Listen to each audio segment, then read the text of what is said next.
In South Korea, a whispered phrase from a 10-year-old child would forever change the life of a desperate woman.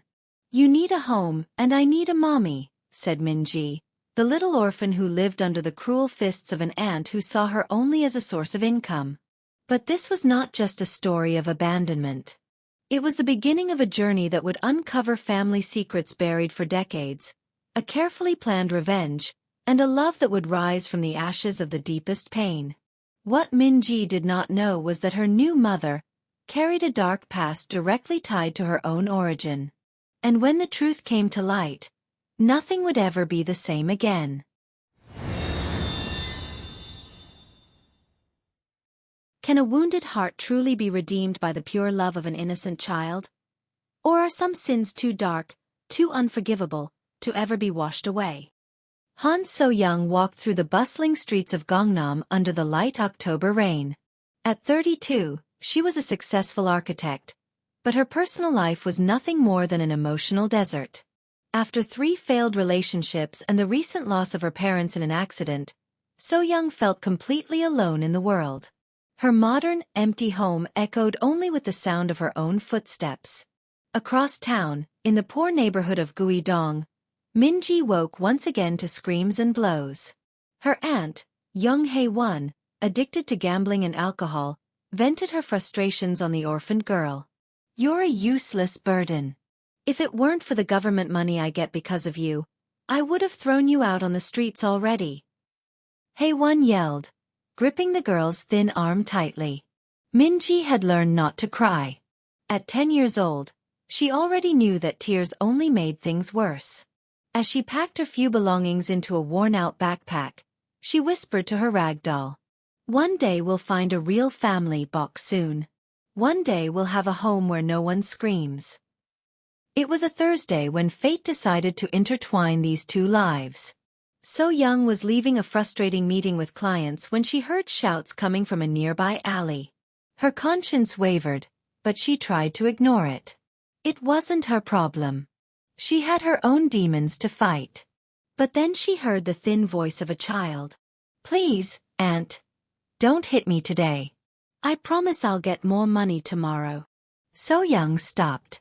Something inside her broke at those words. Without thinking twice, she turned and stepped into the dark alley. What she saw shocked her deeply. A disheveled woman held a little girl by the hair, her hand raised, ready to strike. "What's going on here?" So-young demanded firmly, though her heart was racing. Young Hae-won turned, annoyed. "This is none of your business, fancy lady. Mind your own life." So-young looked at the girl. Minji's face was dirty, her clothes torn, but her eyes held a special light, a determination that contrasted with all that misery. For one inexplicable moment, So-young saw herself in that gaze. The same loneliness, the same hunger for love. "Is she your daughter?" So-young asked, already knowing something was terribly wrong. "She's my niece, and it's none of your business how I raise her," Hae-won shouted, yanking Minji even harder. That was when the girl did something unexpected. She broke free from her aunt, ran straight to So-young, and gripped her hand with surprising strength for someone so small. Looking directly into the elegant woman's eyes, Minji spoke the words that would change everything. "You need a home, and I need a mommy." The world stopped. A shiver ran down So-young's spine. How could this child know exactly what she needed to hear? How could she see through all her defenses? "Let go of my niece right now," Hae-won shouted, moving toward them, but So-young stepped in front of Minji. "How much do you want for her?" So-young asked, shocking even herself with the words. Hae-won froze, greed flashing in her eyes. "What? You heard me. How much to leave this girl with me? It's obvious you don't want her here." For a few seconds, only the sound of rain filled the silence. Hae-won looked at Minji, then at So-young, calculating. The girl gripped So-young's hand even tighter, as if she knew this was the most important moment of her life. 500,000 won, Hae-won finally said. "And you never come back here again." So-young didn't hesitate. She opened her purse, pulled out the money, and handed it to the woman. "It's done. You'll never lay a hand on her again." Hae-won snatched the cash and ran off, leaving So-young and Min-ji alone in the alley. The rain had stopped, and a timid ray of sunlight lit up their faces. "Are you really taking me home?" Min-ji asked, still in disbelief. So-young knelt down to her height, gently wiping the dirt from her face. "Yes. But you need to understand something, Min-ji. I don't know how to be a mother. I'm lost in life myself." Min-ji smiled for the first time in a long while. "That's okay. We'll learn together. You teach me how to be a daughter, and I'll teach you how to be a mother." At that moment, So-young felt something she hadn't in years: hope.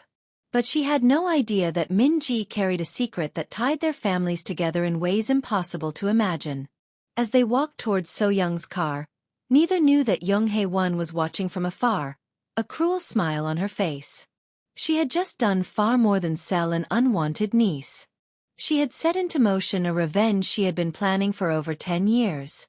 The truth about who Min-ji really was, and why she was with Hae-won, was about to be revealed. And when So-young discovered the connection between her family's past and the girl's present, her newfound happiness would be tested in ways she could never imagine. The first day of their new lives had begun.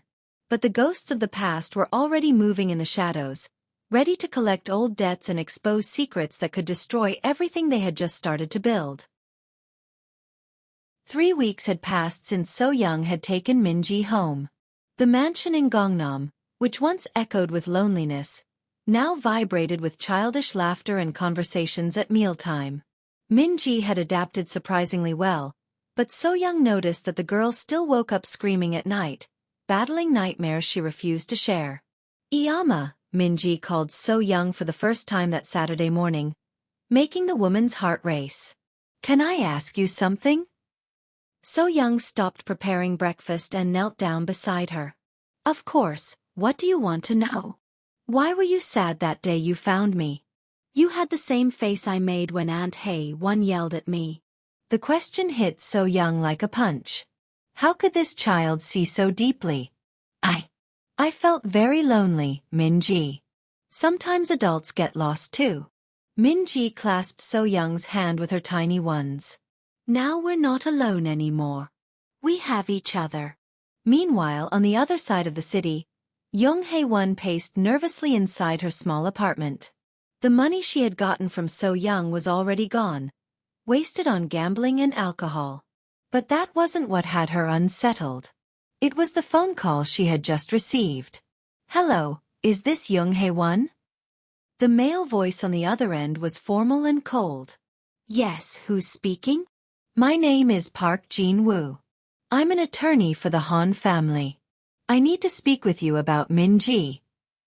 Hae-won's heart nearly stopped. "WH. What Han family?" "The family of the late Han Mi-kyung. We believe you have important information regarding the whereabouts of her granddaughter." Hae-won hung up immediately, her hands trembling. After all these years, they had finally found out. She looked at the old photo she kept in her drawer, an image of 2 young women smiling, herself and Mi-kyung, before everything had fallen apart.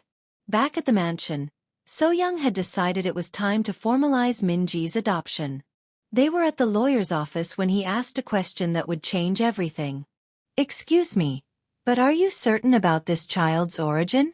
I'll need the biological parents' documents to process the adoption." "Her aunt said her parents died in an accident," So-young replied, noticing how suddenly quiet Min-ji had become.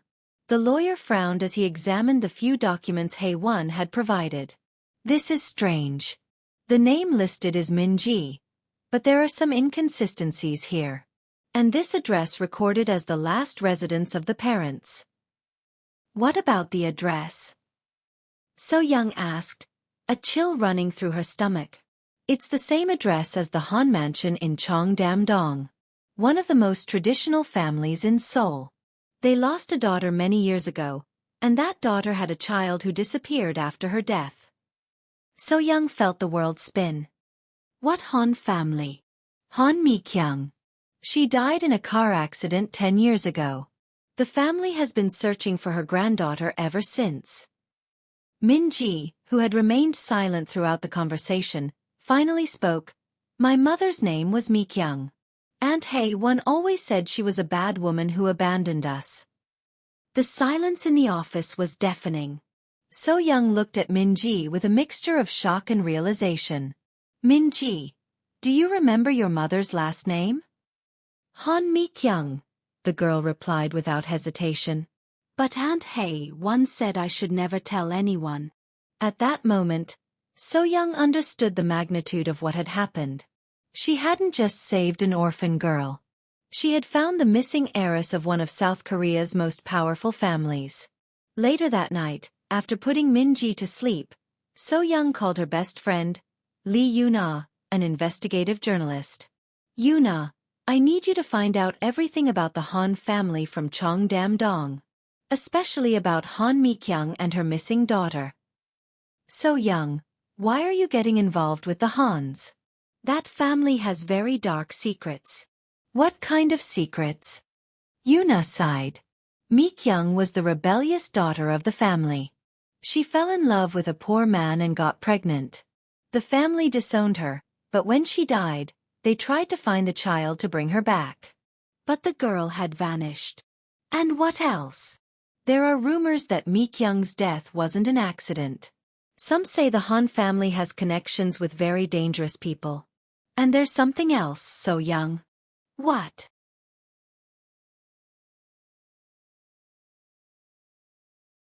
Her father, Han Sang-woo, never recovered from losing his daughter. He has terminal cancer and is desperate to find his granddaughter before he dies. He's offering a fortune to anyone who can bring information about her. So-young shivered. How much? 5 billion won. The call ended, leaving So-young alone with her thoughts. Min-ji wasn't just an orphan she had rescued from the streets. She was the key to an unimaginable fortune, and the last link to a powerful family. But something gnawed at her deeply. If Young Hae-won knew Min-ji's true identity, why had she sold her for only 500,000 won? Why hadn't she claimed the 5 billion reward herself? The answer came the next day, when Hae-won appeared at the mansion's door. You don't really know who this girl is, do you? Hae-won said with a cruel smile as So-young opened the door. What do you want, Hae-won? I want my niece back. And I want 2 billion won for her. Rage surged up So-young's throat. You sold her to me. You can't just come back and... Oh, but I can, Hae-won cut her off. Because you don't know the whole truth. You don't know why I really took care of her all these years. Then tell me.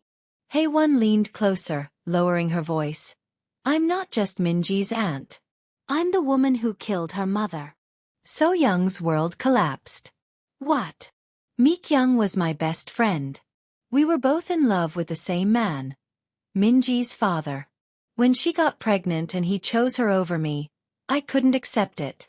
I caused the accident that killed Mi-kyung, and I took the child to make her suffer, even in death. So-young was in total shock. You killed her mother and made her suffer all these years? And now, Hae-won continued, either you give me the money I'm asking for, or I'll tell the Han family where their lost granddaughter is. And when that happens, you'll lose Min-ji forever. At that moment, Min-ji appeared at the top of the stairs. She had heard everything. Tears streamed down her face as she stared at Hae-won. You killed my mother, she said in a voice that didn't sound like it belonged to a 10-year-old. I always knew you were lying. I remembered her voice calling me before the accident. Hae-won laughed coldly. And what are you going to do about it, you little rat? Min-ji descended the stairs slowly, stopping beside So-young. I'm going to tell my grandfather who you really are. And then you'll pay for everything you've done. Hae-won's expression shifted. She realized she had gravely underestimated the girl's intelligence. Iyama, Min-ji looked at So-young. I want to meet my blood family. But I don't want to leave you. You're the only real mother I've ever had. So-young embraced Min-ji, feeling the world collapse and rebuild itself all at once. We'll face this together, my daughter. Together. Hae-won stormed out, but not before shouting, "You don't know who you're dealing with. The Han family will destroy you both when they find out the truth." As the door slammed shut, So-young and Min-ji clung to each other, knowing their lives were about to change forever. The truth had come to light, but with it came new dangers and challenges that would test the love they had built. The phone rang. It was the Han family's lawyer. The meeting was set to take place at the Han mansion in Cheongdam-dong. So-young held Min-ji's hand tightly as they walked toward the property's imposing gates. The girl, who now knew the full truth about her origins, took deep breaths, trying to steady her nerves. "Do you remember what we talked about, Min-ji?" So-young whispered as they waited to be received. "Yes. Iyama.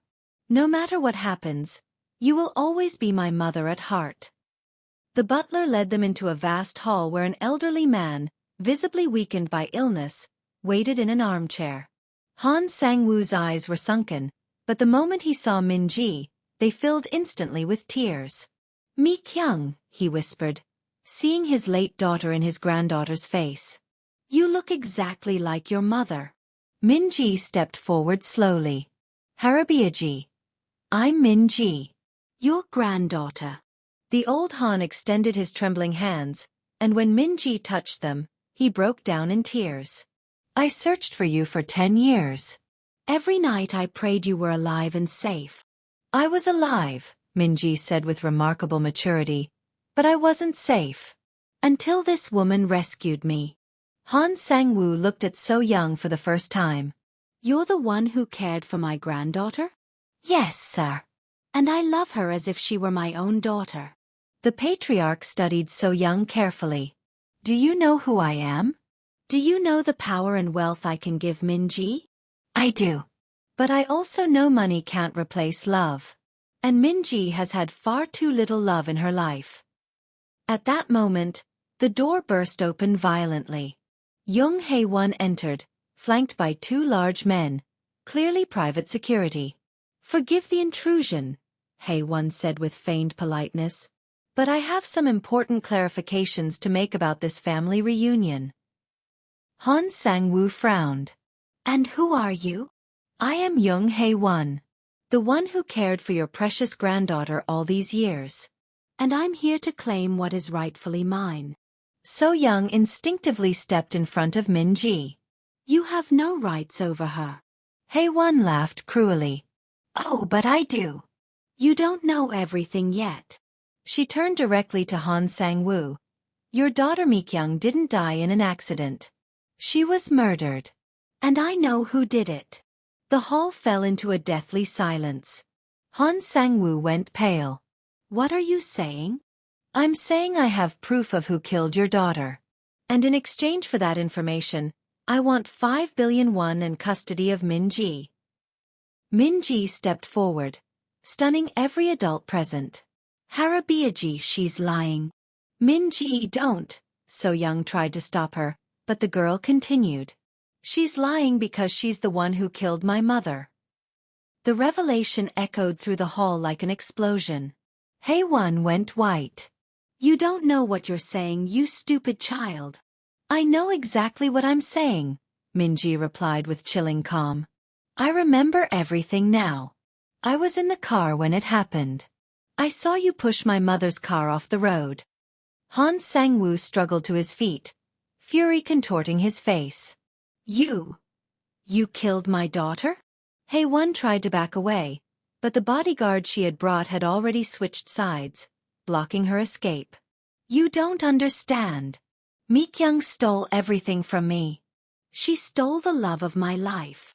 "So you killed her and tortured her child for a decade?" So-young shouted, all composure gone. "I didn't torture anyone.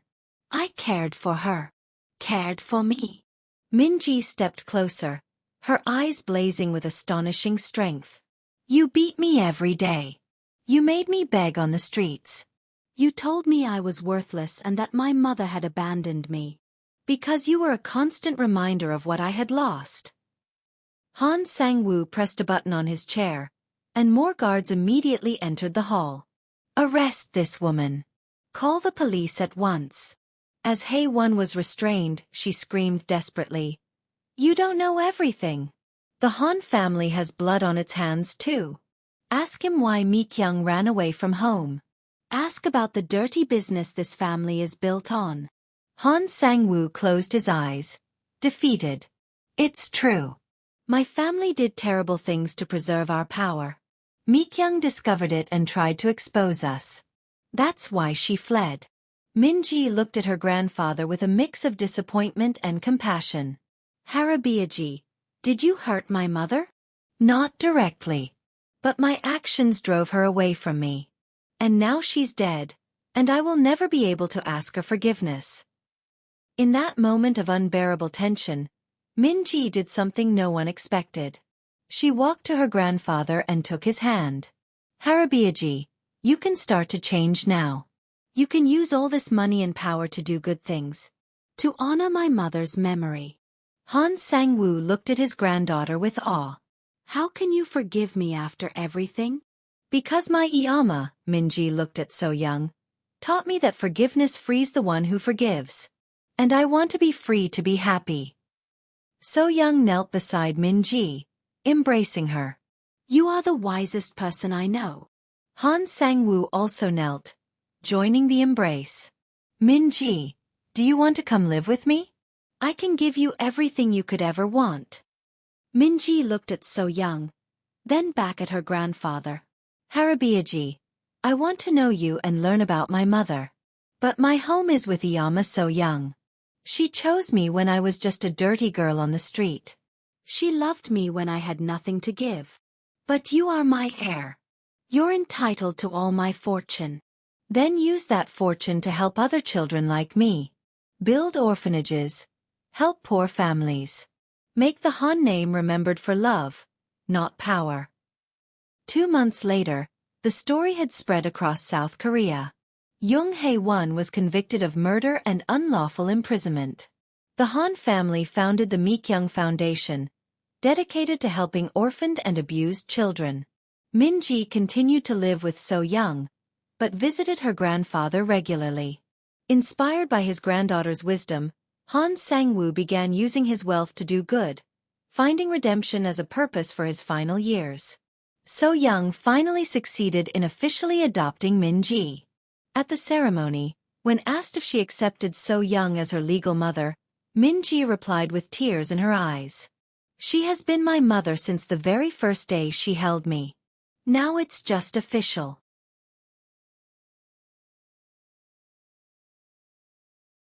The story of So-young and Min-ji teaches us that true love is not born from blood or obligation, but from the daily choice to care for, protect, and nurture another person. Min-ji found a mother in a woman who was also lost, and So-young found purpose in a child who desperately needed love.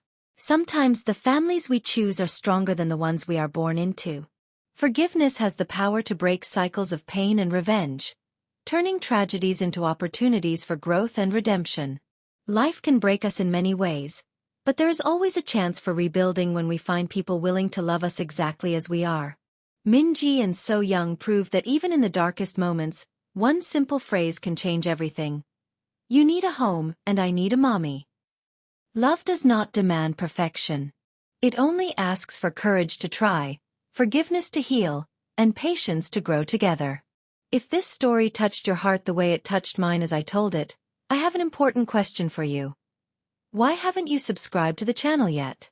Every week I bring real, moving stories that will make you reflect on life, love, and the importance of human relationships.